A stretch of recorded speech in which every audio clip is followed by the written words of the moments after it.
A few days in my life changed me as much as the day my father James died unexpectedly at the age of 55. My father didn't say much and didn't show off his money. So when we found out about his will, my mother, Amy, sister Kelly, and I were shocked. The lawyer informed us that my father had left us $100 million, which we had never expected. As the oldest son, I always imagined taking over my father's small business and continuing his work. But it will not only reveal his hidden wealth, it also divided the money in such a way that Kelly and I received significantly more than our mother. This news caused a lot of problems in our family. My mother, Amy, who was 50 at the time, was devastated. She couldn't understand how her husband of 25 years had amassed so much money without her knowledge, or why he distributed it so strangely. Her sadness quickly turned to doubt and anger. She began to question whether the will was genuine. She felt left out of a life she had always been a part of. This had a profound impact on her trust and sense of security. In the midst of this, Kelly, who was 28, remained unusually calm. It appeared that she knew more about her father's plans than she had previously assumed. Her calmness heightened the tension between her and our mother. I felt stuck. I was caught between my mother's disbelief and the startling reality of our new financial situation. I wondered why my father kept these secrets and what drove him to divide his wealth in such an unusual manner. The inheritance, rather than feeling like a gift, felt like a curse that could tear our family apart. The will became the focus of arguments, with each of us dealing with shock and confusion in our own unique way. My mother soon decided to challenge the will in court. Our home, once a place of love and community, it has become a battlefield full of secrets and shifting loyalties. Throughout it all, I struggled with my own emotions, trying to maintain my love for my family while dealing with this difficult situation. I respected my mother, but I also wanted to follow my father's last wishes. This argument over inheritance raised serious issues in our family, calling into question the strength of our bonds. It made me realize that the money my father left could transform our lives, but at what cost? That answer became increasingly troubling as we prepared for a legal battle. None of us really wanted it. With each step, we felt more of what we had lost since that fateful day. We were flooded with emotions and legal documents after learning about my father James's will. My mother, Amy, was overcome with grief and disbelief and decided to challenge the will. She could not understand how my father had secretly saved $100 million, and she refused to accept it. He left the majority of it to my sister and me, leaving her with significantly less. She did not believe the will was genuine. My mother, with the assistance of Mr. Charles, our family lawyer, began a legal battle that quickly consumed our lives. The courtroom became the forum for all of our family's private matters. Each session revealed more about our personal and financial lives than we had ever desired. My mother's case was based on several points. She questioned my father's mental capacity to make these decisions when he wrote the will, implying that someone had influenced him. She even wondered if the will was forged because of the sudden discovery of his wealth and how it was divided. Each court session was emotionally draining. I stood by my mother, not entirely convinced of her doubts, but I supported her because I understood her desire for answers. My sister Kelly kept to herself more and more. She argued that our father had every right to divide his money as he saw fit. Questioning him was both inappropriate and pointless. As the legal case progressed, our family's tensions rose. The public nature of the court case drew the media's attention, making our personal struggle a story for all to see. Reporters dug into my father's past, revealing his quiet investments and business dealings that had been hidden for years. The media attention made everything even more difficult to bear. Mr. Charles remained a steady presence throughout. His knowledge of family history and calm demeanor helped us get through the chaos.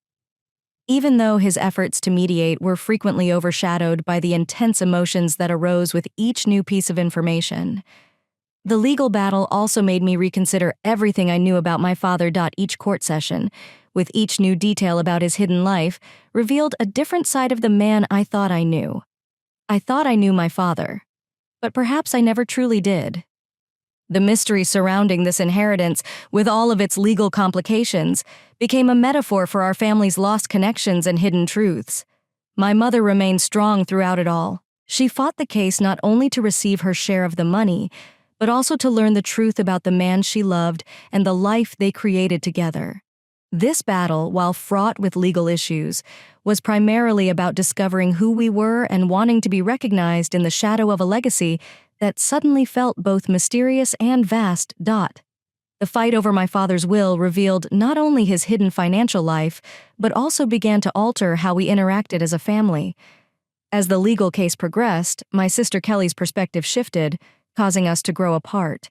Kelly was as surprised as the rest of us when the will was revealed. But, as time passed, she came to agree with what our father had written. Kelly, then 28, began to believe that her father had reasons for the decisions he made in his will. She believed his decisions were deliberate, perhaps to teach us lessons we had not yet learned. This brought Kelly into direct conflict with our mother, Amy, who felt betrayed and confused after being left out of a large portion of the inheritance. The tension between them rose quickly. Family gatherings devolved into arguments over will, loyalty, and grief. Kelly accused our mother of disrespecting our father's right to make his own decisions. While our mother was hurt by Kelly's lack of empathy and her refusal to acknowledge the emotional pain caused by the will, our once close family began to fall apart. Their once warm relationship had become cold and distant, which was painful to witness. I was caught in the middle, trying to keep the peace between them while dealing with my own conflicting emotions about the inheritance and what it all meant. Kelly's new attitude also had an impact on our relationship. We had always been close as siblings, facing challenges together. But our disagreement over the inheritance revealed that we had different perspectives on money, responsibility, and family loyalty. Kelly's determination to reclaim what she believed our father had left for her caused an unexpected schism between us. Her arguments even caused me to reconsider my own perspective on the situation. I began to suspect that perhaps our father intended this challenge to push us to grow or change. It was a difficult and lonely thought because it made me feel disconnected from both my mother, who was determined to obtain justice, and Kelly, who appeared to accept the will's terms more pragmatically. As time passed, the inheritance issue dominated our lives, overshadowing everything else in our family. The legal battle, fueled by these family conflicts, received attention not only from close friends and family, but also from the community and the media. This public attention heightened the stress in our already difficult relationships. In this emotional setting, I found myself reflecting more on what inheritance and legacy truly meant. The fight forced us to confront some uncomfortable truths about our family, values, and selves. As Kelly emotionally distanced herself from our mother, it became clear that the outcome of this battle would change our family forever. This conflict's scars appeared to have long-term consequences for our relationships and lives. As the inheritance battle progressed, Mr. Charles, our family lawyer, became an important figure. He wasn't merely a legal advisor. He became deeply involved in the emotional and legal aspects of our crisis. His experience and calm demeanor were extremely beneficial as he sought to preserve both our family bonds and our financial interests. Mr. Charles understood right away that this was about more than money. It was about a grieving family dealing with the death of their father and the unexpected terms of his will. His approach was thoughtful and caring, and he attempted to mediate between us while ensuring the legal process was fair and careful. Mr. Charles emphasized open communication among all family members. He organized meetings where we could freely communicate, not only with immediate family, but also with relatives affected by the situation. These meetings allowed us to express our emotions in a less formal setting than in court. Mr. Charles listened attentively to everyone. He gave special attention to my mother, who felt excluded by the will. He also spoke with Kelly and me, trying to understand why our father made these decisions. His ability to manage these conversations with care was critical in preventing things from deteriorating. On the legal side, Mr. Charles used his expertise to consider all possible outcomes to the case. He ensured that we understood all of our options while guiding us through this difficult situation. Mr. Charles explained all of the possible outcomes, from completely canceling the will to fully carrying out its terms, as well as the legal consequences and timeframes for each. This clarity allowed us to better understand what to expect in the long run, including both financial and emotional costs. Mr. Charles also took the important step of bringing in independent experts. These included forensic accountants to examine my father's financial transactions and estate planning experts to explain why the will was structured the way it was.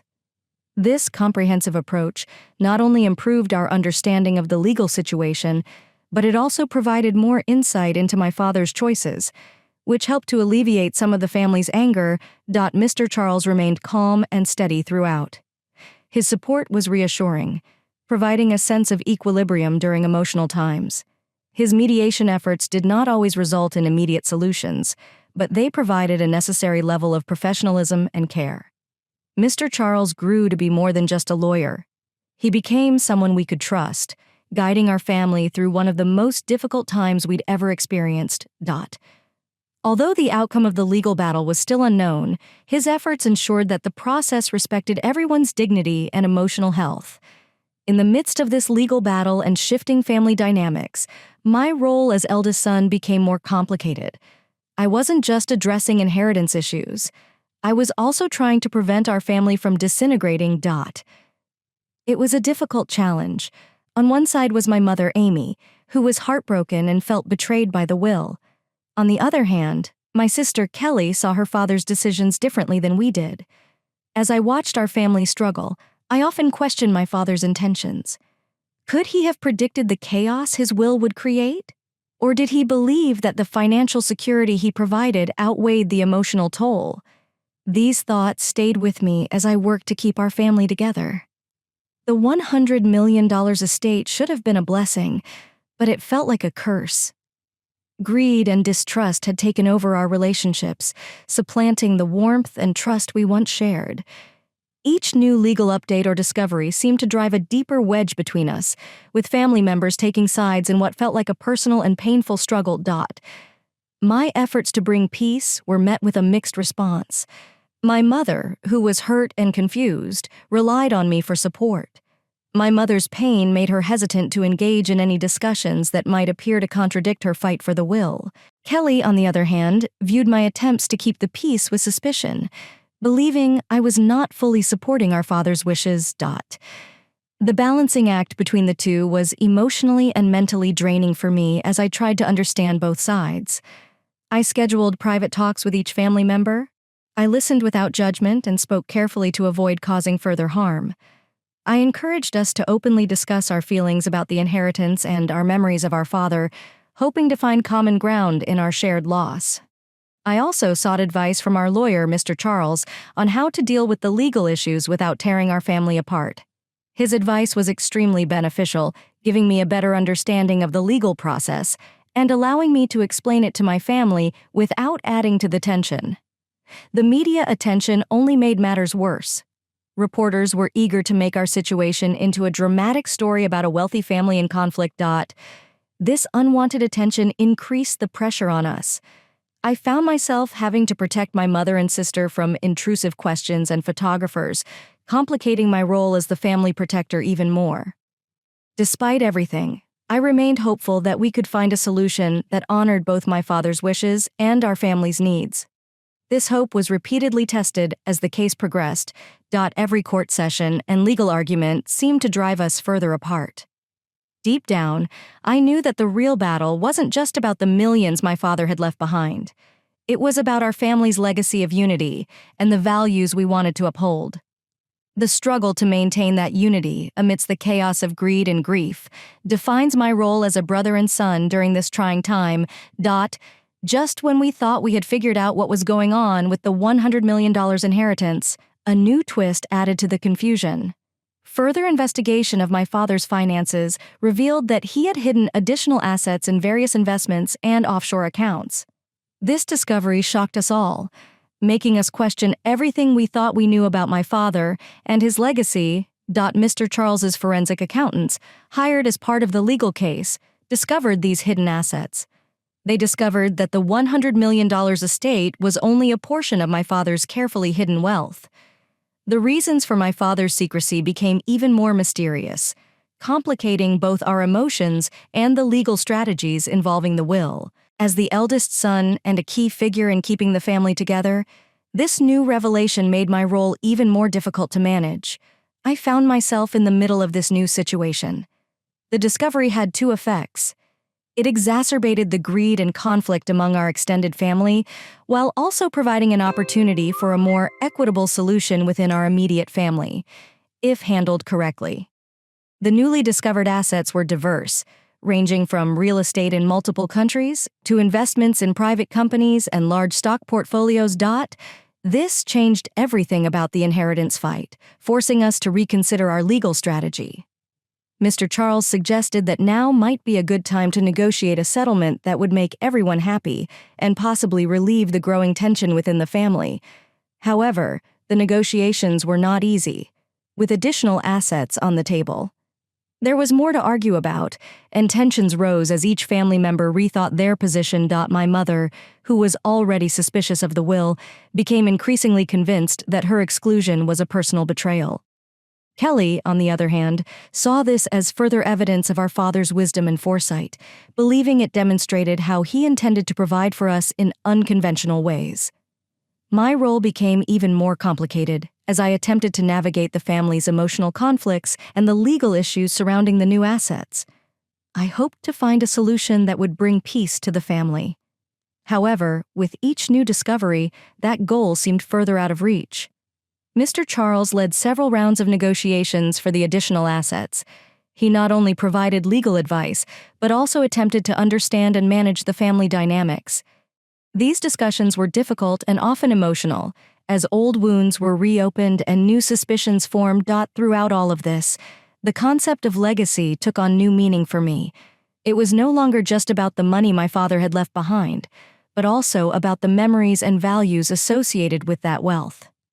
The newly discovered assets revealed a gap between the father I thought I knew and the businessman who had operated in such secrecy. As we progressed, the challenge became balancing his role as a family man with his secret financial life, making it difficult for us to reconcile and heal. The path to resolution was fraught with legal and emotional challenges, but it was a path we had to take, carefully balancing the realities of wealth with the emotional bonds of family. The court proceedings, which had already been complicated by the financial discoveries, became more personal during the testimony. These court proceedings exposed deep cracks in our family that had been hidden for years, and emotions ran high as we attempted to unravel my father's true intentions as the eldest son. This made the process feel even more intense and personal to me. I watched with a heavy heart as each family member took the stand. The courtroom, packed with lawyers, reporters, and curious onlookers, was an unforgiving environment for the raw emotions. My mother, Amy, and sister Kelly appeared. Each testimony described their pain, hopes, and feelings of betrayal. My mother's testimony was particularly heartbreaking. She described her relationship with my father, James, as one based on mutual respect and decision-making. Her voice cracked as she described the latter years of their marriage, when James became more secretive. She thought it was just the stress of his business at the time, but now she thinks it's because of the secret wealth he's been building up. She expressed feeling betrayed, not only by the will, but also by their entire marriage, which she now saw in a new light. Kelly's perspective was very different when it was her turn. She defended our father's actions, claiming that he was not only protecting the family's financial future, but also challenging us. She believed he wanted us to overcome our personal conflicts and handle his legacy with maturity and grace. Her testimony was confident and composed, but it did little to alleviate the conflict between her and our mother.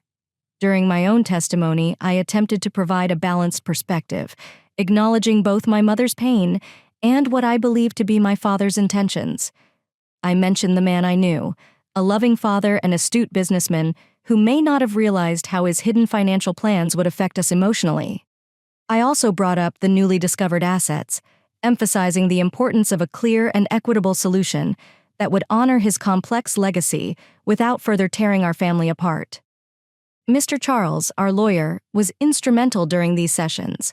He expertly navigated the legal and emotional issues, understanding our family in a way that few others could. His goal was not only to win the case, but also to help our family heal if possible. The emotional impact of these testimonies was immense. The courtroom felt like a pressure cooker, with old grievances and unresolved issues bubbling to the surface. The process was cathartic in some ways, but also extremely harmful. Relationships that had taken years to form were falling apart in front of our eyes. Only the fragile hope of finding a solution that would meet everyone's emotional and financial needs kept them together. The impact of these testimonies extended beyond the courtroom. They became the center of media attention, transforming our personal suffering into a public spectacle. This additional layer of exposure exacerbated everyone's stress and anxiety. We were all overwhelmed, making the legal process even more difficult to bear. As the court sessions progressed, it became clear that the outcome of this battle would forever alter our family. Regardless of the final decision, the emotional scars would last, and we would have to figure out how to move forward. After coping with a legacy as complex as the man who left it. As the inheritance dispute dragged on, the prospect of a peaceful resolution appeared to fade. We had begun with the faint hope of reaching an agreement that would help us avoid the bitterness of a lengthy court case. However, as everyone stuck to their positions, the negotiations broke down. What began as hopeful discussions quickly devolved into failed attempts that exacerbated our family's divides. Initially, there were some positive moments. Mr. Charles, our family lawyer, set up several mediation sessions to encourage dialogue and work toward a fair resolution. We discussed various options for dividing the $100 million and other assets that had been discovered. Each of us, my mother, Amy, Sister Kelly, and I, brought our own perspectives and emotions to these conversations. My mother was adamant that she had been wronged by being left out of the will, and that she deserved a sizable share of the estate, not just for the money, but also out of respect. She felt even more strongly about it after learning about the hidden assets, which she saw as additional evidence of deception. Kelly, on the other hand, remained steadfast in her support of our father's wishes as stated in the will. She interpreted it as a reflection of his understanding of each of us and believed we should respect it. My role in these talks was extremely difficult. I attempted to mediate between my mother and Kelly by proposing various asset division strategies that addressed both legal and emotional concerns. But every compromise I proposed only served to emphasize how far apart we were. Kelly saw these ideas as contradicting our father's wishes, whereas my mother saw them as necessary to right a wrong. The mediation sessions often ended in frustration and tears, with each of us retreating to our respective sides. Everyone was clearly feeling the emotional strain. The stress exacerbated old wounds and created new ones, making it increasingly difficult to have rational discussions. The intense media attention that followed each session increased the pressure, turning our private pain into public drama. Mr. Charles's role evolved from that of a legal advisor to one of emotional support for all of us. Despite his best efforts, the possibility of reaching an agreement seemed to dwindle with each passing day. The combination of legal complexities, the large sums of money involved, and everyone's strong emotions made the situation extremely difficult to resolve. The failure of the negotiations strengthened everyone's positions, creating barriers that appeared insurmountable. When the talks broke down, it was a watershed moment for our family. It became clear that the outcome would have to be decided by the court. This was difficult to accept because it represented not only the failure to reach a compromise, but also the end of any hope for family unity. As we prepared for the court proceedings to resume, there was a mix of resignation and determination. The stakes were higher than ever, not only in terms of money, but also in the long-term consequences of this legal battle for our relationships. A court ruling seemed unavoidable, but it provided little hope for healing. The divisions that had emerged to shape how we interacted. After months of emotional testimony, failed negotiations, and intense legal scrutiny, the day of the final verdict came. This was the moment that would determine how my father's $100 million estate, along with the newly discovered assets, would be distributed. It would also change the dynamic of our family. As we entered the courtroom, the tension was palpable, and we all felt a mixture of fear and hope. as the judge began speaking. The room became silent. The decision would not only end the legal dispute over the inheritance, but it would also mark the beginning of a new era for our family. This chapter could bring us back together or permanently sever the fragile bonds that still held us together. The judge acknowledged the case's complexity, noting how much emotion had influenced the entire process. The decision took into account the numerous legal arguments presented. The personal testimonies revealed a lot about our relationships and the potential effects on family unity. The verdict was more balanced than we had anticipated. It did not favor one side over the other, but rather offered a compromise that sought to address everyone's concerns. The judge ordered a redistribution of assets. That differed from what my father's will stated. My mother, Amy, was given a significant portion, recognizing her contribution to my father's success and the injustice of her exclusion. Kelly received a large share as well, but with conditions to ensure responsible wealth management, reflecting her desire to preserve her father's legacy and business values. As for me, I was tasked with overseeing certain aspects of the estate, with the goal of balancing our father's business legacy while ensuring that all family members received equitable support. The verdict also required us to attend family counseling as part of the estate settlement.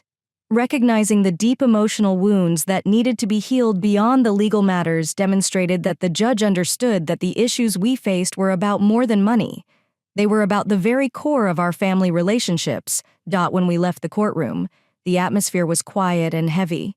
There was some relief that the legal battle had ended, but the emotional weight remained. Kelly, Amy, and I exchanged tired looks, knowing that while the court had made its decision, the path to emotional healing and genuine reconciliation had only just begun. In the days following the verdict, we made small steps toward understanding and possibly forgiveness. Years of miscommunication and unspoken feelings were the focus of the required counseling sessions rather than the will. We gradually began to see each other not as adversaries in a legal battle, but as family members who had all lost something irreplaceable. We had shared trust and simplicity before the will was revealed. The court's decision had undoubtedly altered our family dynamics, establishing new guidelines for how we interacted and handled financial matters. However, it gave us a glimmer of hope that, with time, we might be able to rebuild something stronger from the conflict. The final ruling on inheritance resulted in both an end and new challenges. It marked the end of our bitter legal battle over my father's $100 million estate, but also provided an opportunity for reflection and rebuilding as we moved forward. One of the most important lessons we took away from this experience was the value of open communication. The secrecy surrounding my father's finances had fueled the conflict. We have committed to being more transparent about financial matters going forward so that no family member feels left out or surprised again. This openness went beyond just money. It entailed having more open discussions about our expectations and concerns as a family. Another valuable lesson was the importance of proper legal and financial planning. The complicated issues raised during the court case demonstrated the importance of clear, well-documented estate plans that consider not only legal rules, but also the family's emotional and relational needs. We learned that estate planning should not be done in secret, but rather with the participation of all affected parties. This way, misunderstandings can be avoided, and there will be a clear plan for future generations. The required family counseling sessions proved to be a turning point for us. They taught us the importance of addressing issues before they become major problems. Through these sessions, we began to gain a better understanding of each other's perspectives and concerns, which aided in the healing process. We realized that truly listening to each other was as important as any legal document in maintaining family harmony. This experience also demonstrated that wealth can be both a blessing and a burden. We saw how money could provide opportunities while also causing conflict and unhappiness. This caused us to reconsider our values as a family. We began to focus on our relationships and shared experiences rather than just material possessions. We recognized that the true legacy we wanted to leave behind was one based on mutual respect and support. As we practiced these lessons, new beginnings emerged. Amy, Kelly, and I began to develop a new type of relationship, one that was more cautious and thoughtful, but also more mature. We established new traditions and routines that allowed us to spend time together without the weight of previous disagreements hanging over us. We also started working together on charitable projects, using some of the inheritance to support causes that were important to us. These efforts helped to strengthen our family bonds and provided us with a positive way to honor my father's legacy. Working on these projects gave us a common goal and helped shift our focus away from what we had fought over and toward what we could achieve together. Looking back, it was clear that the inheritance battle had been painful, but it had also taught us valuable lessons that we learned about resilience, family dynamics, and the power of forgiveness. As we progressed, these lessons became the foundation of our new beginning, guiding us toward a future that, while different from what we had envisioned, offered the possibility of unity and mutual respect.